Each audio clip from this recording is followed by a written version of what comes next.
Hello fans of Marvel Heroes, my name is Wilfred Wong and welcome to my channel. If you found this guide useful, check out the link at the description of the video below.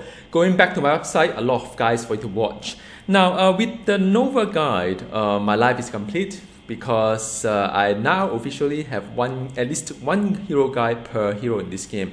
And big thanks to a lot of you who has been encouraging me along the way, as well as been asking for a Nova guide for a couple of months, and I hope some of you still with the game and found this guide useful. The reason why I've been putting off doing a guide on Nova is that I couldn't find a build that I really enjoyed. For those of you who are familiar with me and my channel, is that I always try to find a build that's fun and effective. Not necessarily the best DPS, because sometimes the best DPS require a certain very specific conditions or gear or some kind of play style that you may not find it enjoyable. I always try to find a guy or hero build that is fun to play, and I think I think the reason why Nova I couldn't get it is that if you're looking at the highest DPS, the movement build probably is one of the best out there, but I don't really like the way that things are moving so abruptly. It's just not quite my game style when it comes to movement, kind of like gameplay. And as for the melee build, I think it comes as no surprise that I do not like.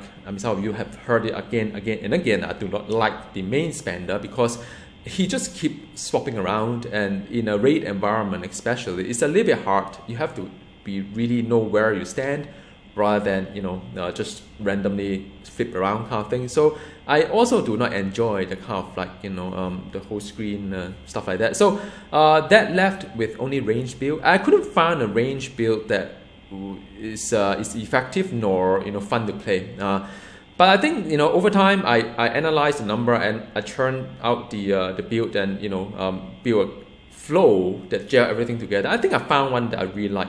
That is the Falling Star build I would like to introduce to you. But it's going to be a ranged build. A lot of power is going to be a ranged kind of power. And to introduce Nova to you, Nova has something called the Pulsar. It's like a time bomb if you think about it that way. Here are three types. You have 1, 2, 3, and you can detonate by using like one power that can detonate all three of them together.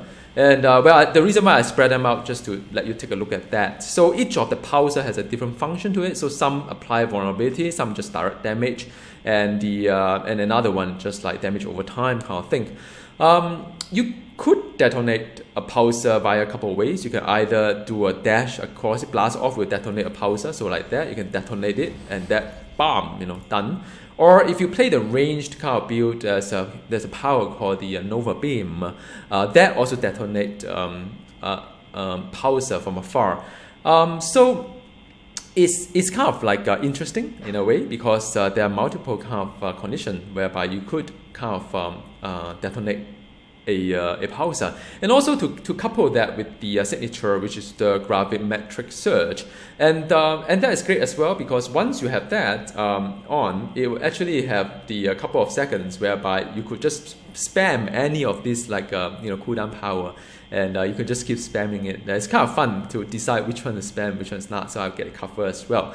Now this particular guide is a Falling Star range build. Falling Star itself is a melee, but the rest of it is ranged. But I'm also going to cover the beam waving because I bet one of you, or at least some of you, may drop a comment saying that, well, this build is not really the highest potential. It's true, it's not. And I'm going to show you what you could do as a highest potential, but to me it's kind of not really fun because I need to time it every half a second to do something, and just the whole rotation doesn't float. In a real scenario, for a dummy, yes, you could do something like that. But in a real scenario, real case scenario whereby mobs are around, kind of thing, you need to do a bit of kiting. I do not find that I can do a kind of waving, but if you can, I'm going to show it to you as well. All right. To demonstrate how beam waving works, it's not a build I will either encourage or endorse because it's not really that fun. But just to demonstrate how this game works, it's kind of strange. You have two power here. One is the Nova Beam, which is like you can beam it. Like you just like channel and has a damage over time like twice per second. Yeah, something called the cascading bolt as well. This one they would like every now and then you hit. So what you can do is that you test it on a red dummy. You use only one power. Just make sure your toggle is on and you can manage the spirit. Sometimes it can be quite hard depending on how many Omega points you have. And you time yourself. If you just do one thing, which is a beam, and nothing else, just beam it across. And you time yourself, how long does it take to down this boss? Then after that you do, I do a wrong button. And after that you do a cascading bolt. And time, how long does it take to down the boss? And after that you can wave it in. Now when you wave 2 power inside, you actually cut down the cooldown by quite a fair bit, by about 40 or 50% if you do it right. So what it really means is that this, right, you can have this one in, and you wave in 1, 2, 3, 4, and after that the dummy actually go down a lot faster than you would be like, you know, normally do. Now, of course, this is just a story of how the wave beam. In between, you have to do all the pulsar and signature and stuff like that. Believe me, it's kind of clunky. But just in case some of you will find that, hey, look, man, you have to talk about beam wave and we talk about range build. I'm talking about it, just that I don't find it enjoyable. All right. As for the Falling Star range build, I'm going to show the rotation a little bit before heading to the Cosmic Danger Room. I think it gives you some context on that, but there's a time code. If you want to skip this, you can go. So for this particular build, it's very nice, as you can see later. Now, like I said before, take a look at the buff, and the cascading bolt will work when there are multiple pulsars being like detonated, and this one will get buff as well. And when it comes to the signature gravimetric surge, you can do a couple of things because you can spam a lot of power. So you know, if there are a lot of mobs around and you want to do like a damage over time cross, then you can do a Falling Star. Of course, Falling Star has a damage over time component to it, and there's also another power that has a damage component like the Magneton Pulsar as well. So you know, you can do a 3-4-3-4 kind of thing. Or if there's a single target, what you can do is also Supermassive Pulsar has the highest, like, you know, if you take away the damage over time, you can compare the number itself. If you look at the number itself, it's 146909, right? So if you look at this guy itself, it's like 246543, right? Then after that, you look at this one has no direct damage, and this one has direct damage of 181, while the rest of it is damage over time.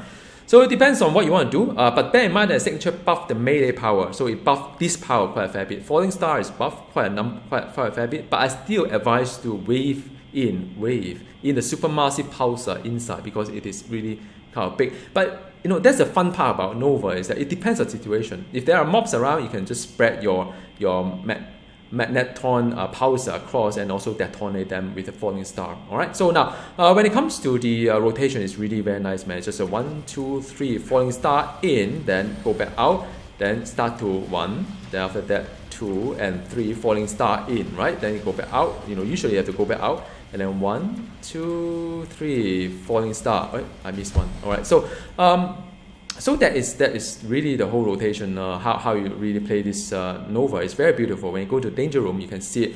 And if to mix in the signature, usually I'll do like, you go like 1, 2, 3, go in. Then signature, I'll do like, hang on, signature. Then you can do a Supermassive bomb, and just keep spamming a 2, and then after that is 1, 2, 3, 4. Make sure you get all 4 of them out. So you time about 5 times, and you can start to get out from the mindset, because you want something to detonate. In the event whereby you're unable to detonate the using a Falling Star because your signature has expired already, do not worry. You can detonate using a dash. The reason why you want to detonate 3 types of kind of like pulsar is to make your cascading bolt more powerful. All right. Alright, Cosmic Danger Room and the stage 3, I only have 1 life left, and see how it goes. And if that goes well, then I'll just probably show Nova gameplay in another game mode. Right now it's very overtuned. It's very hard to sort of like show you how he plays like right now in the Cosmic Danger Room, because it's actually very bad right now. They tune it such a way that the hero receive a lot of damage from the boss if you're not careful.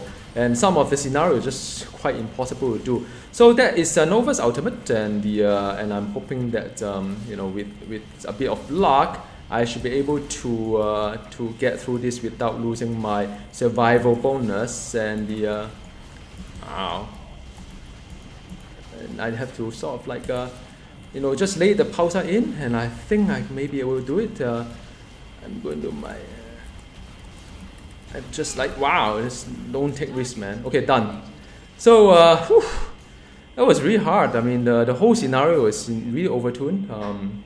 It's just, I don't know what happened to this whole birthday kind of patch that make it really bad. But let me do this one thing. Let me just show you the new terminal using Nova. Just talk a little bit about his gameplay, how he plays at it. See, my second chest here. Well earned. Amazing.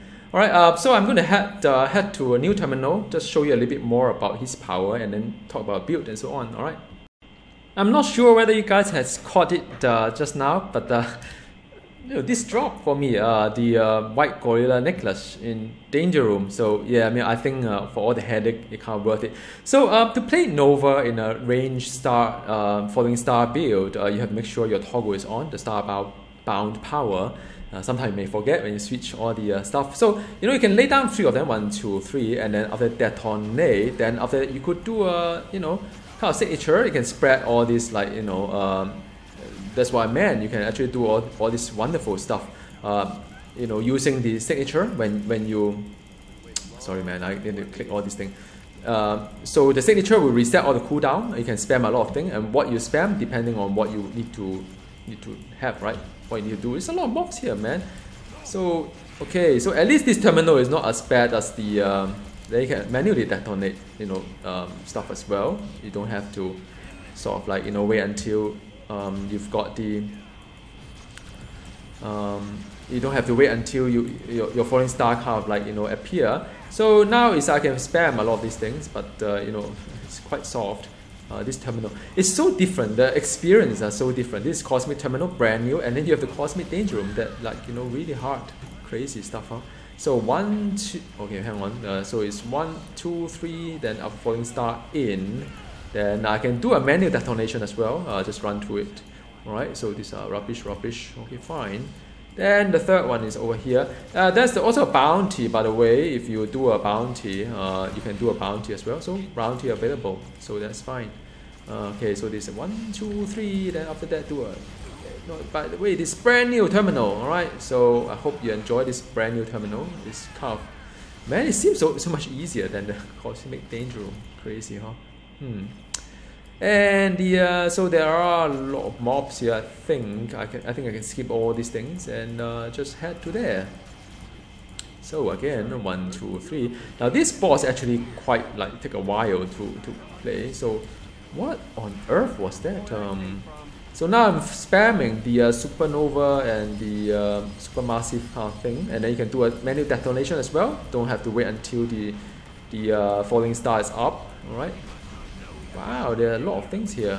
Wow, there are 2 bosses here. I only played it once though, by the way, and for this terminal. All right, so 1, 2, 3, then detonate. Just nice. Okay, then 1, 2, 3, detonate.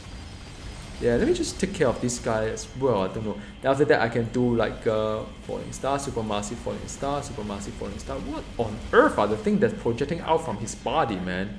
I don't even want to visualize that. So that's okay. So that's loot-wise. Many people ask me what kind of loot do you have in this terminal. I do not know. I only do it once. This is the second time doing it. So I know. I mean, it's not really that challenging to watch. I think the Danger Room was really hard just now. But at least give you some idea when it comes to Nova play style. You just need to deploy the pulsar, and you can either do a blast off and it kind of detonate, or you can do a falling star, right? And they're just as good. So whichever way. You got 2 bubble here. Great. Onto his build. For the ranged falling star build, majority of your power come from the pulsar. And there are 3 pulsar to use. The unstable pulsar, which if you play movement build, you probably spend this one for quite a fair bit. But if you play range, you probably wouldn't. I don't want to do too much on this one. And then you have the magneton pulsar, and then the supermassive pulsar, which has the highest potential when it comes to the detonation itself. But the rest of it, of course, has the damage over time component to it that make it also attractive. And I max on the cascading bolt as well. That will give you the kind of extra buff when you're detonating a pulsar up to 3 times. So it's 39%. up. And I mean, this build doesn't encourage waving, but if you really want to wave without falling, if you don't want to do falling star, you can wave it in within the Nova beam, but I find it a bit clunky to use. And then bound power is a toggle that I strongly recommend to max it. All right. Onto this side, the Cosmic Brawler, there's nothing much really need to pay attention to. The passive is for the crit and dodge, so take it, as well as the signature that has the buff to energy, +1 energy, 20% to melee, so it works really well with the Falling Star. So the last one is on here, Falling Star. I've been selling that. I hope you find it quite useful. I mean, looking back, I think when Nova deployed the pulse as well, Falling Star, there should be some damage reduction to help him to survive a little bit better. Because I think this build doesn't really have that luxury of the damage reduction that I so require, unless you do a toggle here that would help him on the survivability, I think. And after that, you have the Nova barrier as well, that would help him to beef up his health a little. I mean, the absorption of incoming damage a little bit more. I wouldn't think that you would need to. I mean, I know the Cosmic Danger Room right now is a little bit overtuned, but I think in most scenarios you wouldn't need to max this guy. I wouldn't recommend it as well, because the powers actually, all of them are pretty good. So none of this can really take a point out, I think. So that is all really. The hero synergy wise, you just pick something that's very much on energy as well as crit, energy crit, like Star-Lord, Skrull Girl, those sort of thing is good to make sure they have it. And War Machine +1, fighting as well. Winter Soldier is both range and melee. And so that is on the build itself. Onto the gear part, I use all his unique, so I don't think there's a lot of contention on the unique itself. Anyway, this hero is due for renew. Oh no, this hero is due for review, so I wouldn't put too much attention on, too much effort into some of this gearing. I think it is good enough for some of these things. And of course, whether I should, this is the one that you could replace it if you really want to max and min everything on the, if you want to. But then again, the brawler has the passive as well as the signature as well. So I think it's fine as it is. Yeah. Legendary wise, Gungnir for grade 70 and the rod for the grade 80, if so we wish to. Ring wise, for this particular build, I would advise to use things like the Danger Room cross prop between the range and melee. That one is pretty nice ring for this particular build. As for this one, I sort of it's one of the cheap one that I have, and I just stick with it and help with the ranged power as well as the energy, because everything is energy anyway. Yeah, there are other rune words that is good as well. To check out my rune word guys, and also the artifact. There's another guide on artifact, and just pick anything that is on the energy part of it. So this one is pretty good. And I'm still having the danger troop, but you can pick anything really. I don't have to do this one. I like the Taskmaster because it has buff to both range and melee. The crossbow one is also pretty good, although this one is not really that good on the melee side. But it's very hard to roll all these affixes when there's so many of them. Then you can pick anything here. You can pick the energy one as well. I don't have to follow exactly what I just happen to have one of these guys and say, hey, why not I just use it? Because I feel that Nova is very fragile. Anything to do with health helps. But if you really like their pyro, and there are other stuff that help with the energy as well. So I hope you found this guide useful. In closing, I think Nova is still pretty dated. He definitely need a lot of help from the defense department, because the newer heroes these days quite easy to hit, like close to 29,000 health is actually a piece of cake for the newer heroes. But for the older hero, it's so hard because you have to gear so much attention to all these things. And I found that he probably needs some sort of invulnerable kind of buff for some of the power to make it make it more viable, because I feel that it's very exposed sometimes when some of this power in. I don't think the range pure range build is that fun to play, so I mix it with the Falling Star. So I hope you find it useful, and as always, you can drop a comments below. I'll try my best to answer. Contact me via Steam as well as in-game most welcome. And do check out the link at the description of this video. There's many kind of like guides for you to watch. Alright, see you next time. Goodbye.